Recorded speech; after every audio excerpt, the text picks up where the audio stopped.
Salut tout le monde, c'est Manu pour un nouveau magazine. Aujourd'hui au programme, l'analyse du but d'Éric Botéac lors de Nice-Lille. Et j'ai réalisé un petit reportage sur Arsenal.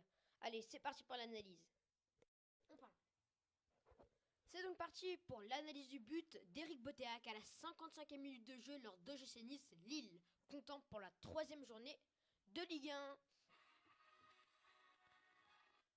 Donc on va voir cette action en images. Tout d'abord au début de l'action, c'est Florent Balmont qui a la balle juste après le rond central dans le camp niçois. Il lance alors Dimitri Payet qui a fait l'appel sur le côté gauche. Mais le soutien tarde à venir pour Dimitri Payet, donc il décide de faire la différence tout seul. Ce qu'il ne va pas réussir. Donc on voit ça. L'arrière droit niçois est solide. Il intercepte la balle. À ce moment-là, la balle est très bas. On est dans le camp niçois, très très bas. On voit à partir de ce moment-là le bloc lillois qui se resserre immédiatement sur le porteur du ballon. Et le 6 niçois, très intelligemment, qui va en une seule passe éliminer les 6 lillois. Regardez. En une seule passe, 6 lillois sont éliminés. Là, le niçois est dos au jeu. Je pense que la meilleure chose qu'il pouvait faire, ça aurait été de jouer en appui avec son coéquipier qui, lui, était face au jeu. Et il était face au jeu, il avait un grand boulevard devant lui. Mais il a envie de gagner du temps, donc il décide de faire la petite déviation. Il fait la petite déviation pour son coéquipier qui était juste derrière lui, mais il ne s'arrête pas là. Il provoque le 1-2. Son équipier lui remet, et là, il a un grand boulevard en face de lui. J'aimerais juste revenir sur un fait. À partir de ce moment-là, les 11 niçois sont encore dans leur camp. La ligne défensive niçoise est encore très basse. Donc le bloc tarde à remonter. Mais la contre-attaque a été tellement rapide qu'il y aura bien but à la fin de l'action. On continue l'action. Donc l'attaquant niçois a un grand boulevard devant lui. Et là, il y a un 3 contre 3 à jouer entre les Niçois et les Lillois. Moi, je pense qu'ils s'arrêtent trop tôt, les défenseurs lillois. Ils auraient dû reculer encore en attendant que le repli défensif vienne. Mais non, ils s'arrêtent un petit peu trop haut. Donc, ils s'arrêtent maintenant. Et le défenseur central lillois n'est pas sur ses appuis, donc il est trop court pour intercepter la balle. Mais j'aimerais juste revenir.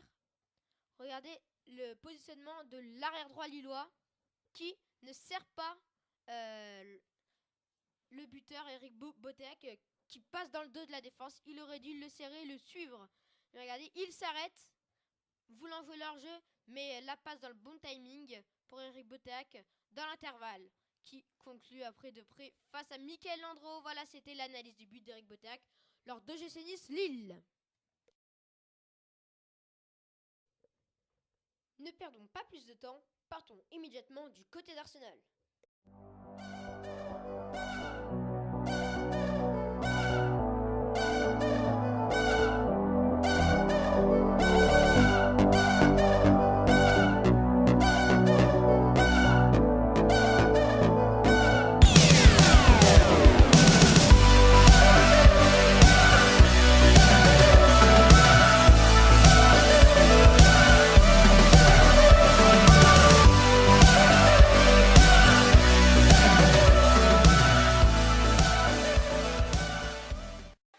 Oui, bonjour. À ce mercato aussi, comme depuis longtemps maintenant, Arsenal a encore perdu ses deux meilleurs joueurs.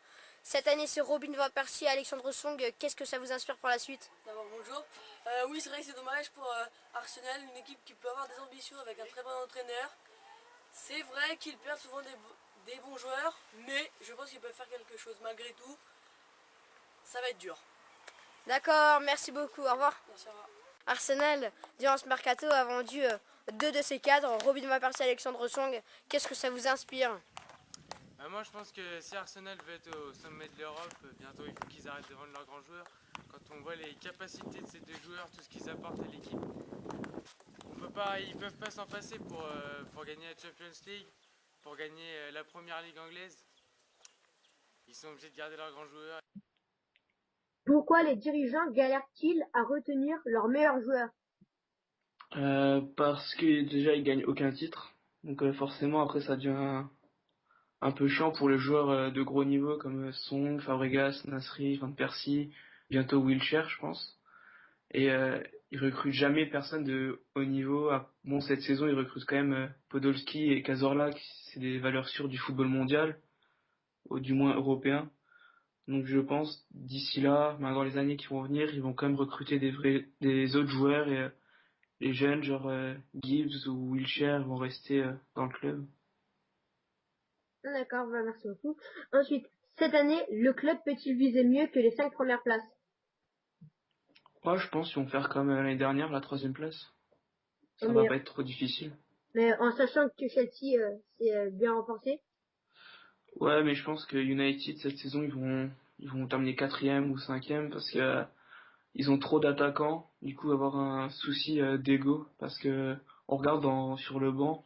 Si on dit que Rooney et Van Persie c'est titulaire, après t'as Welbeck et t'as Hernandez qui sont remplaçants et qui ont quand même un niveau assez on va dire un très haut niveau, alors que on regarde Arsenal, ils ont qu'un attaquant, mais après il y a pas de souci d'ego sur ce point-là, donc Arsenal joueront plus le collectif, alors que United sera plus les individualités.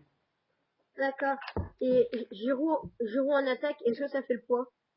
Non, on l'a Ouais. bien vu déjà sur le dernier match, il a pas eu de vraies occasions, alors qu'il était en pointe et qu'il a joué quasiment tout le match. Il a rien montré comment dire d'intéressant sur son premier vrai match. Salut Quentin, c'est Manu. Donc Arsenal a perdu lors de ce mercato deux de ses cadres, Robin van Persie et Alexandre Song. Cette mauvaise habitude à lâcher ses meilleurs joueurs persiste du côté d'Arsenal, comme Fabregas et Nasri ces dernières saisons. Pourquoi les dirigeants ont autant de mal à retenir leurs meilleurs joueurs? Je pense que ça s'explique par le fait qu'Arsenal a du mal à franchir le palier. Arsenal est actuellement un bon club d'Europe, mais c'est pas encore un club qui est capable de gagner des trophées comme la Première Ligue ou la Ligue des Champions. Donc je pense que c'est un club très attachant, les joueurs y sont attachés, mais au bout d'un moment, je crois tout simplement ils ont Merci de m'avoir écouté. N'hésitez pas à rejoindre ma page Facebook Manufoot. Allez, à la prochaine.